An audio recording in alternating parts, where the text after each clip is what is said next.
and welcome back to the Media Leftovers podcast. We're on episode 4, and I'm your host, Colin Brennan. And with me is my co-host today, Connor. Hey, good to be back. How you Glad doing, to be man? on a more regular schedule again. Yeah, we after that hiatus, it was a little bit hectic. Yeah.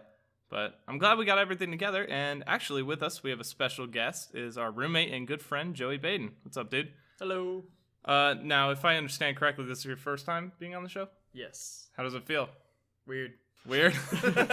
I like it. That's the perfect answer. I hate hearing my voice being recorded. It sounds awful, but whatever. I was the same way when we first started. Like, I listened to the first episode and I was like, wow. And I was like, that's what I sound like? Like, God, I would punch me in the face if I sounded like this. I remember it being a lot worse on like answering machines. Like I remember being a kid and hearing my voice and it being a lot. I mean, obviously I was a kid, so it was higher. But I just remember it, like, I could hear myself, and then I'd hear it on the answering machine. It just sounded so much worse. So Yeah. I know exactly what you mean. That's why I never set up my answering machine. When I was You have on- an answering machine? You didn't leave funny messages in your answering No, like machine? the voice. Like, I didn't do like the joke voice box. I'd be like, hey, how's it going? Psych! Yeah, Gotcha. I did it for a while. My Yeah, friend was like, man, your voicemail is such a jerk.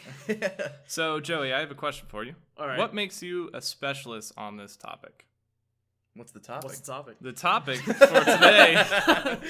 Well, for those who don't know, ding, ding, ding, this is a nice segue into our new informative preliminary section that we're calling For Those Who Don't Know. Tentatively. So today we're going to be talking about sequels. I have written here a little bit of information for those who don't know. So we're going to start with a little bit of statistics from the box offices. As you guys know, we all went and saw Deadpool. We did, yeah. It was at the. Did we see that local or chain theater? We went to the actual theater. We went to the big theater a couple miles away. And that aired in February of 2016. And it was directed by Tim Miller, who did visual effects for Scott Pilgrim. Did you know that? I didn't know that. Has he actually done any other directing, or was this his first film? Like little name. Like this was his own big film. Yeah. Okay. It had an estimated budget of approximately $58 million, which is like nothing. It's nothing. It's literally nothing. And as of June 2016, I think that was the most recent return statistic. It had a gross domestic return of $363 million.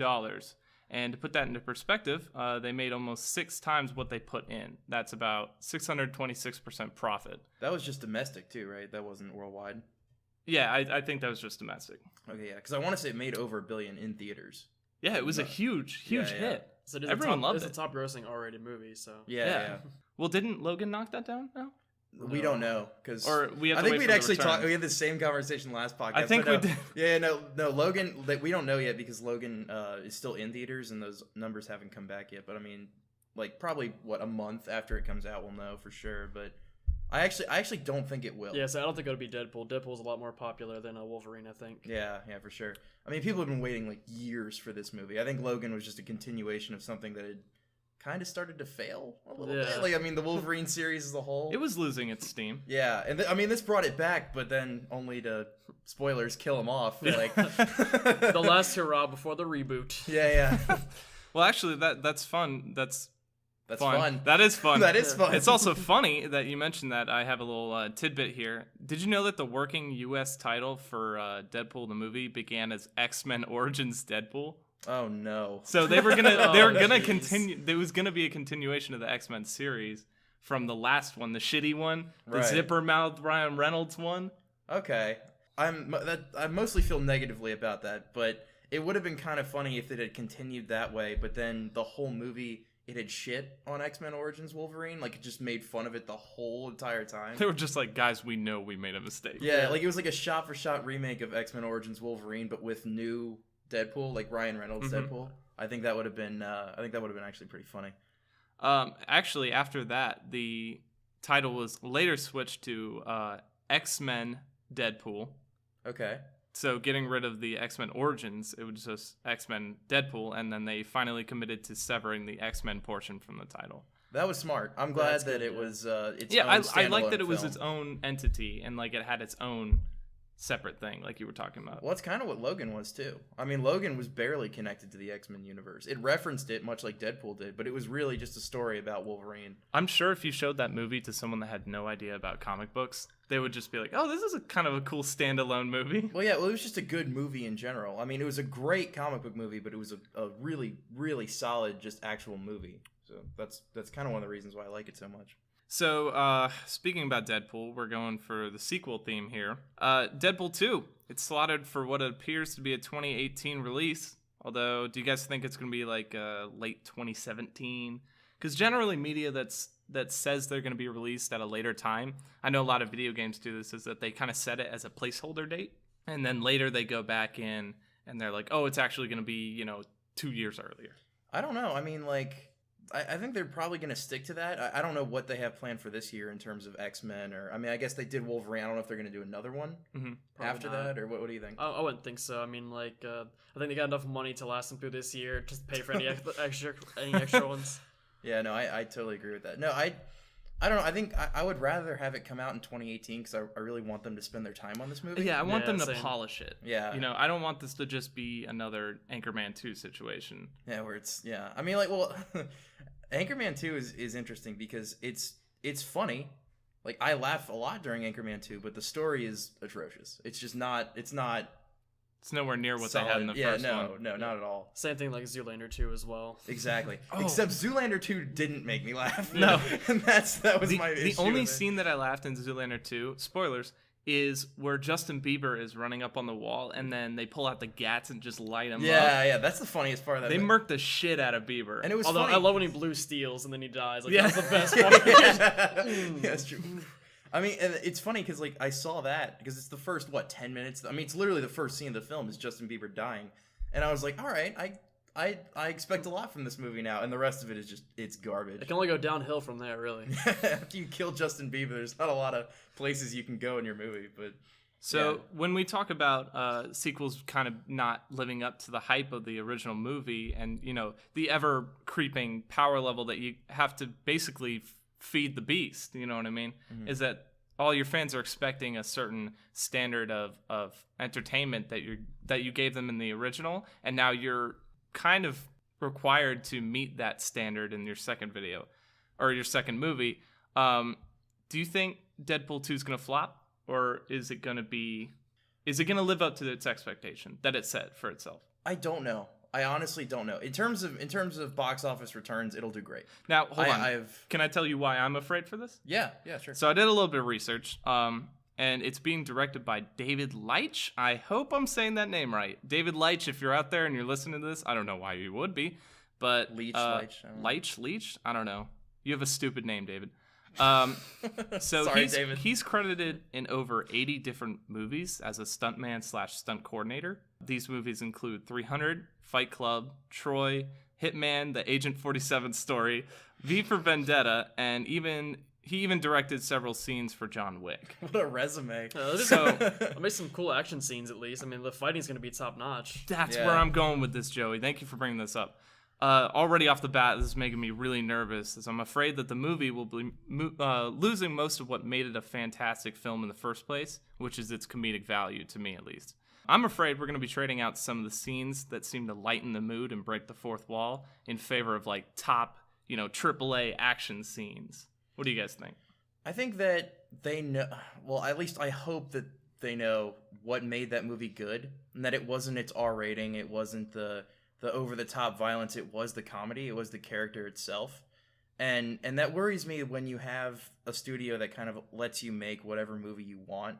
So they went to Tim Miller, Ryan Reynolds, and they were like, look, we're kind of, X-Men isn't doing great right now. It's kind of flopping a little bit in the box office. The reviews aren't great. Deadpool is kind of the last thing we have. Fantastic Four, also not. We don't talk about that. Yeah, We don't bring There's one good Fantastic Four movie, and it's called The Incredibles by Disney. Yeah, that's very true, actually. Fantastic Four is Or like Pixar. the redheaded stepchild of the family. They just get thrown into the closet. Which is a shame, because the Fantastic Four is great stories, but I mean, either way, I lost my train of thought because we were talking about Fantastic Four. No, so they go to a studio, or they go to a director, and they're like, look, you can make whatever you want, and just, stay under budget, and and we'll let you have your creative vision, all that stuff. And I think that's what happened with Deadpool 1. It was very much the creator's vision. It seems like they sacrificed a little bit in the way of like cheesy love story, which is fine. I mean, they needed to appeal to the biggest they audience needed to reach that demographic. Yeah. But what worries me is now that Deadpool is a huge success, it's going to be like, all right, well, why did this make money? And executives are not going to know why it made money. And they're going to be like, oh, it was, again, the action, it was the R rating, it was the whatever, the violence, like do all these certain things. And I think it'll compromise some of the integrity that the original director had, because he left after Ryan Reynolds had his fit about who was going to play Cable. Because Ryan Reynolds had a big old fucking tantrum. Right, yeah. Lost his shit and was like, I don't want to work with you anymore. But they couldn't lose Reynolds, you know what I mean? Yeah, no, Reynolds, yeah, absolutely not. Like, Reynolds put his heart and soul into this role. Like, at this point, he's the face of Deadpool, you know what I mean? But I feel bad for Tim Miller, because it wasn't like he was fired. He just said, you know what, this isn't what I want to make anymore, and he left. Yeah. And I feel really bad, because I feel like Ryan Reynolds is a nice guy, but it's almost like he's being kind of a diva with this role, like just telling him what he can and can't do. And I'm worried that'll affect the creative process, because it's not the original director. But yeah, I mean, only time will tell. The short, the quick short that came out for it, the teaser trailer, if you will, I thought was hilarious. Oh yeah, I thought it was really, really fun. It was really well written. I thought it wasn't like childish jokes. I actually thought it was very clever. So I'm excited to see what comes next. I actually want to bring out, I just saw a thing recently the other day for Deadpool 2. Of course, I'm sure y'all have seen the news to where Ryan Reynolds camps outside of Hugh Jackman's house trying to get him on as Wolverine in Deadpool 2. I have not heard that. I'm not sure if y'all heard that or not, but yeah, he literally camps outside of his house and every day asks him, will you be in Deadpool 2? Like, that's how devoted he is to the role and getting him into it. And for what I read recently, as a rumor, by far not confirmed or anything like that, but Hugh Jackman is going to play himself in Deadpool 2. Like Hugh Jackman will play Hugh Jackman? That's the thing. Yeah. I read an article. You know, like he wears his face in Deadpool, like, you know, how he wears the Hugh Jackman mask and stuff, so it's like Hugh Jackman's going to exist in the universe instead of Wolverine, I guess, or maybe. That's actually funny, because, like, I remember even when he's, like, putting all the guns in the bag, like, he throws the Sexiest Man Alive People magazine, and Hugh Jackman's face is on it. Yeah. So that's really cool if that's where they're going. I think that'd be really funny. I just love how devoted Ryan Reynolds is to getting him onto it. You know, he said his last time of Wolverine was Logan. He's never going to do it again unless Wolverine is in the Avengers. That's what he said as his official statement. He'll never play Wolverine again unless he's in. Keep dreaming, Hugh Jackman. Unless he's in the MCU. Not in our in this current version of the MCU, we will never see the Fantastic Four. We will never see X-Men. Yeah, I think that's what they're too far into the MCU for them to do that. And the other series are also way too established to try and connect everything. And I'm kind of okay with that, because we wouldn't have gotten films like Deadpool and Logan if they were in the MCU. It would have been a very by the numbers, pretty generic Marvel film. And I like when they go outside the box. And I hope that's the same with Deadpool 2. I really do. How do you guys think that they're gonna handle the casting? I know you were talking about having him on as himself, or maybe having him as Wolverine. I want to talk about Cable. How do you guys think that Cable is going to be handled? I really hope we get the Keira Knightley we deserve. I really want Keira Knightley to at least be in the film. Yeah, at least have a reference. Yeah, because that would be actually really funny. Did y'all see the concept art where it was Brad Pitt as Cable? Yeah, I heard them talking about that, but I didn't actually read any article. I didn't read any articles that had that listed or anything. Yeah, it's just like it's a concept art. I mean, as far as we know, it could be like fan art or anything like that, or maybe it's just like a dream casting or something like that. Although to me, Stephen Lang would be so much cooler. The guy from Avatar, the Blue People. Yeah. I remember he put on Twitter, I believe, that he was interested in doing the role. Which, I mean, he looks smack like him. He looks really. and if it's not Keira Knightley, I wanted him. Yeah, and he's a good actor too. So I mean, I'd be really down with that. But do you guys want to know my number 2? Yeah, sure. Ron Perlman. Ron Perlman would be great. That's not a bad idea, yeah. He also wanted to do it. I think he put up on Twitter that he wanted to run for it. Let's just get Terry Crews to do it. I was going to say, we can be progressive, get like Morgan Freeman. Yeah. It's really old Cable. Now listen, Deadpool. I'm going to help you.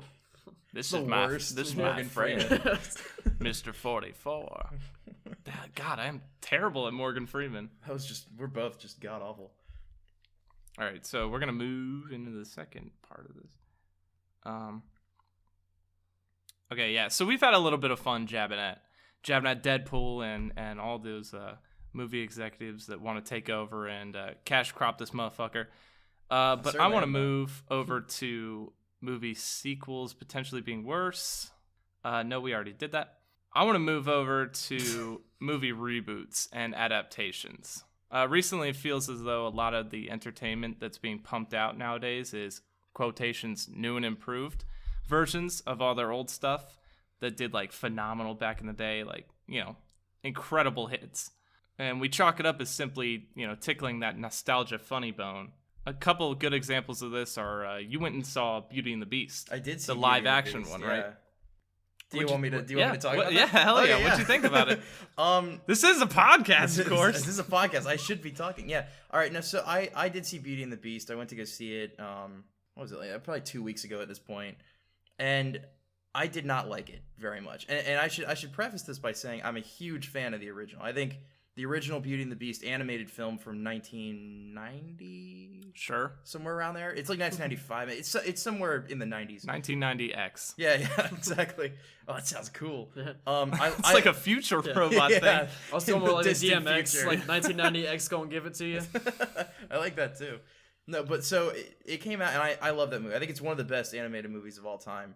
And this felt like the live action one felt like a dumbed down version of that. Because, and I was talking with you guys earlier about this, but I felt like the original's dialogue was very Shakespeare-esque. It was almost written like one of his plays, where Beast, you know, is trying to contemplate his love for this woman that he can't put into words.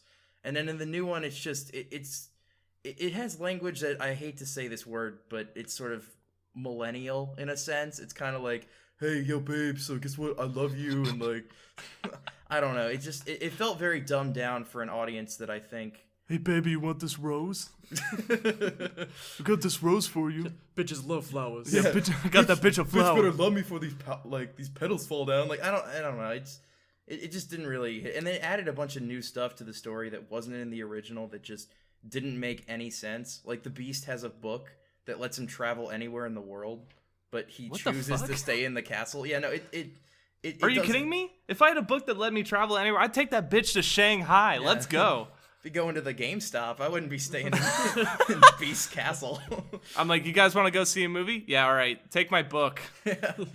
And then, oh man, there's a lot wrong with that movie. But I know that this is Disney's plan for the foreseeable future, is just remake every animated movie they had from the 80s and 90s and turn it into a live action film that isn't cast well, isn't directed well, but none of that really matters, isn't written well, but as long as they make money, you know, who cares? See, I'm not a fan. I don't subscribe to re-releasing content with like minor tweaks that remaster the originals. I don't think that's healthy for what we're doing. It's a huge circle jerk in the film industry right now. It's like, you know, we take all these old movies that we had that everyone loved, and then we just put like minor spins on it, make it a little bit easier for the millennials to understand. Well, there's no new ideas anymore. I mean, like, occasionally you get something really, really good that comes out. Like, I think Get Out was pretty unique, and Yeah, it was very unique. it was borrowed from elements of older horror films, which, I mean, all horror films do, but it dealt with a topic that hasn't really been discussed, which is the horror of racism, which I thought was really cool. But yeah, I mean, going back to the Disney model, it is just that. It's just them remaking it so they can get money, and they don't make anything new or sequels to any movies that people want to see, like Tron. Yeah, because why bother? I mean, you're already making all that money in the first place. Connor's only love and only need in life is just another Tron. I just want Tron 3, man. That's all I want. You know what? You're never getting your goddamn Tron Because I'm one of like the 7 people Yeah, that care about Tron. You're picketing Disney outside of their offices going, we want Tron, and everyone else is like, what the fuck is this guy talking I just don't about? want to watch it because the CGI Jeff Bridges won't be in it anymore, so I don't even want a Tron 3. That was the best part of Tron Evolution. Legacy. That's Nice how much try. I don't give a fuck Evolution's about the it. game. Evolution's the game. Which, yeah, I mean, the story in that is, it's bad. No, but Legacy is a fantastic movie, and the critics were, I think, dead wrong about it. Like, it's truly I won't get into why I love it so much, but Yeah, I think the critics gave a very well reviewed status of that movie. yeah. So when we're talking about re-releasing stuff, while we're on this topic at least, You know what really like fucking grinds my gears What's that, Colin? is the Call of Duty series. Okay. I fucking hate that they. What specifically about the Call of Duty series? Okay. So was it what's the space one where you jump around and you Infinite use Warfare. It? Yes, Infinite Halo? Warfare. Yeah. I mean, basically, it's Halo. It turned into Titanfall made a game that was relatively unique in terms of being able to get in and out of mechs, and then every other series was like, hey, we could do that, but make it worse, and then they did, and that's been Call of Duty's model for the past, I don't know, what, 2-3 years? Has been make shitty Titanfall. Yeah. I saw recently that there's a rumor that like the next Call of Duty. I saw one that says it's going to be World War II, and I saw one that's going to be Ancient Rome. And Ancient Rome Call of Duty makes no fucking sense. You get kill streaks. Yeah. Like instead of that. calling down the AC-113, you just call in like a god. Like Yeah, you Zeus call in just throws a lightning Poseidon. bolt down. On Pegasus riding around, Yeah. you get like the AC-130, but it's lightning. Yeah. I'd be cool with that. Instead of like AC-130s or jetpacks and shit, you get like boats. You just drive a fucking boat, and then you get a fucking Poseidon kill streak that you can wreck somebody's ship. You have Just be to- like, you yeah, have to- fuck But you you. have to paddle the boat. Oh, that doesn't sound like fun at all. Yeah, that doesn't sound like fun at all. Press F to pay respects. Yeah, this game sounds terrible. Press P to paddle. Oh, 3 kill streak. I got a jug of wine. What? Yeah, that you can get lit while killing people. So you're saying that Call of Duty subscribes to the method of remaking the same game over and over? I mean, they literally just re-released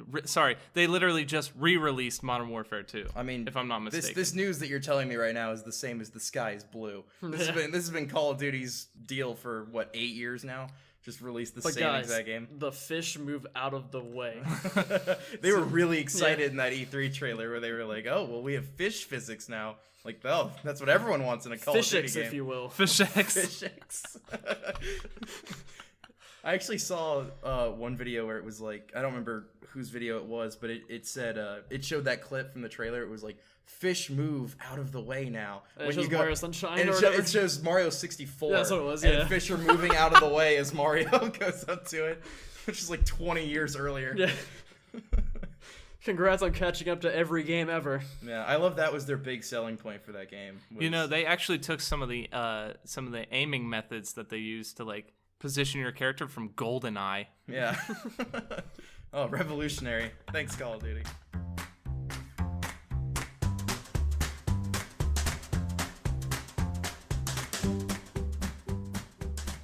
Yo, it's Colin Brennan, voice of Rick Flag's Chicken Wing from Suicide Squad, here to let you know that this is where we're going to put our viewer break Q&A session.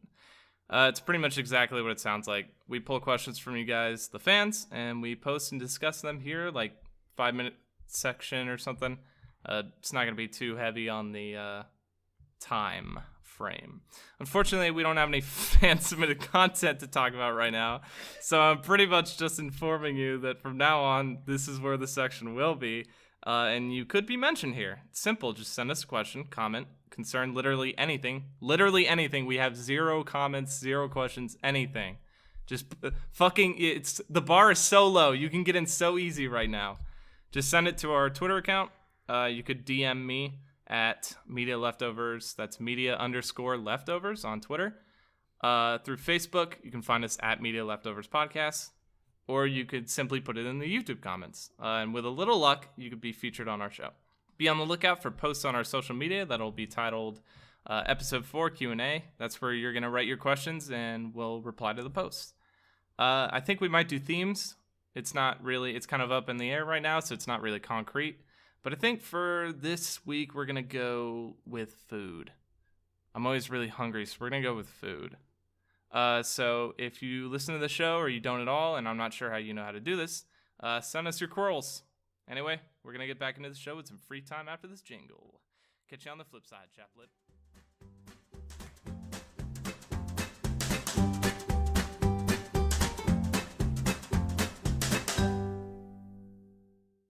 All right, well, I'm out of ideas. You guys ready to move into free time? Yeah. I want to talk about something, actually. I want to talk about something. Yeah. What So do you wanna talk about? I want to talk about when we were walking. We live in a undisclosed location, college town, because we're college students. The other day, you and I went for a stroll, Mm-hmm. and something that's never happened to me happened to me. is that we were walking down the street, and I was wearing, my fucking Limp Bizkit cargo shorts Oh, and I know my exactly and my what you're gonna Nikes, say. and I had on a sweatshirt that has dollar bills on it. You guys know the one. Yeah. So I'm walking down the street with Connor, and we're having a nice conversation. And out of nowhere, this really drunk girl is walking from a party into the street with, I guess, her boyfriend or her friend or something. And she runs up to me and yells in my face, "You look like Lil Dicky." That was it. Like, she didn't ask for my consent to enter into the conversation. She just verbally assaulted me with her stupid words. It was a very strange encounter because usually when you go up to someone, you say, "Hey, excuse me," or you like sort of walk up. She literally was like in his face and just like yelled, a foot from my face. just yelled, "You look like Lil Dicky," and then walked off without waiting for a response. It was a very strange interaction. That's what alcohol does to you. Yeah, that's true. That's a very good We point. can't say we haven't done worse. Yeah, oh my That's God, very no. true. Ugh. Do you guys have anything you want to talk about? Not really in particular, no. I know, Joe, you were talking about something earlier that you might want to bring up. Yeah, no, dude. I just want to see if Connor had Oh anything no, first. yeah, no, go for it, please. I did. Okay, so I want to bring this up. So Connor and I, about every year, we watch Ferris Bueller's Day Off because it's one of our favorite movies, and we just saw it was leaving Netflix, so we just watched it last night. And I know that today we're going to talk about like remakes and stuff as we did. And I want to ask, if they did a remake of Ferris Bueller's Day Off, who would you cast? It's really funny you brought that up because I was actually thinking about that in class today. Really? Like, yeah, that's so funny. I was thinking about what they would do for Ferris Bueller's Day Off because I think the guy who plays Fry honestly isn't a great actor. Oh no, he's kind of shitty. You want to know who I would cast as Ferris Bueller? Yeah, go for it. Christopher Walken. Christopher Walken. Because how hilarious would that be? Life moves pretty fast. real quick, would it be a requirement for the guy who plays Ferris Bueller to also have committed homicide? Oh yeah, that's true. Yes. Or no, it was. Well, is that vehicular manslaughter? Vehicular Is it manslaughter. covered It's the same still thing. sort of I don't homicide. know. I mean- No, Connor, that's the audition tape. They hit someone You with show their up in your car and they're like, "All right, fire it up." Oh, okay. I like the sound. And then they effects. I tape. appreciate that. Yeah, I'm doing a little Foley work. You like it? Yeah, we add it to the sound bank later. Bonus points if you use the Ferrari from the movie. Ooh, yeah. Well, there's only 100 of them, so good luck. Good luck finding that one. I like the idea. It's like, "Hi, my name is, John Smith, whatever the actor's name is." It's like, "This is my audition for Ferris Bueller." Hard cuts to him just like running over someone with their car. Imagine like Simon Cowell like holding up like a 9 or something like that. Like they're judging him or whatever. That was like American Idol. Yeah, like American Okay. Idol. Like they're like They got like auditioning judged. like That kind of- was absolutely dreadful. Yeah, the worst hit and run I've ever seen. Yeah. Didn't even double tap. That's a What good would idea. what would be a good and what would be a bad audition for that? If you don't kill them, if they live somehow, it's like, "Oh, well, I see he was only paralyzed." Like, you have to make sure. and then right after you're done, you go, "Chicka chicka." Oh my gosh. I think on a brighter topic, actually, to see who would play the people, I think for playing, I can't think of anybody for Ferris particularly, but I think Christopher Walken. for Cameron Fry, it should be Michael Cera. That would be Cera. a really good casting, though. Because like he has the He's same like that the, awkward kid. the But awkward but nervousness, but he'd be a little too old now. Oh, you're saying for Fry, for not Fry, okay, yeah. all Not right. not for Ferris. No, I want no. Hold, fuck that. Wait. Fuck that. I want him for Ferris now. Life moves kind of I've always fast. kind of said that life moves kind of fast, and if you don't stand around, you might miss it. Guess I'm gonna marry that girl. It's actually not. I had an idea for that. That gave me inspiration because I like the idea of the sort of James Franco, Jonah Hill group to sort of make this movie. Maybe not even a parody. Well, sort of a parody, I guess. But it could just be a straight remake of Jonah Hill as Ferris Bueller. I would say James Franco actually wouldn't be a bad choice, like as a more serious choice. I mean, again, he's way too That's a fucking old really now. good pick. Yeah. I Well, mean, what if they did, none like- of them look like they are in college or high school? Yeah, I yeah. guess. They could do like Ferris I mean- Bueller's Day Off of Work. It's not necessarily have to be Yeah, high yeah. school. Be you like know? a. But that would be a sort of direct sequel. But we just talked about sequels. No. Ferris Bueller smokes weed. Yeah. Ferris Bueller tries gateway drugs. Yeah. Ferris Bueller applies for welfare. Yeah, my I like goodness. I like that. So the whole point of the movie is to sort of live in the now, and but before you're old and you're sort of tied down by all these things. So I would love to see a Ferris Bueller movie now where he's just doing mundane adult tasks, like Ferris Bueller's DMV Day or something. Like Ferris Bueller lives paycheck to paycheck. Ferris Bueller picks a healthcare plan like Ferris Bueller watches paint dry. Why would Ferris Bueller watch paint dry? I don't know. Gotta live in the moment, man. Yeah. All right, well, that's going to do it for us here at Media Leftovers. I don't know. I didn't prepare an actual outro for this. We're gonna go off the dome piece. You can find us at Twitter, Facebook, Gmail. You can email we us have a there. Gmail. You can email at Gmail. We do have iTunes, but I don't know how to set that up yet, and I'm too fucking lazy. Yeah. I don't give a shit. I feel like we have this conversation every single podcast. At the end of it, it's like, oh, well, Google Play and iTunes coming soon. Yeah, Google Play. Is Google Play really coming? And we never do it. Soonish. Yeah, we'll figure it out at some point. Just have to sit down and actually do it. If you guys know, like, please let it. If anyone has experience with putting up podcasts on streaming services like that, I mean, we would love the information. You could send that in as your Q&A question. Yeah. Don't you assholes know how to do this? It's like, not really a question, but we appreciate the advice. Anyway, thanks for joining us for another episode of Media Leftovers Podcast, and I guess we'll see you next week for another. Connor is hosting that episode. Goodbye. I am gonna post that episode. He's gonna host that episode. Thanks for joining us, Joey. It was a pleasure having you. Pleasure being on. Thank you for having me. Bye, guys. See you. Deuces.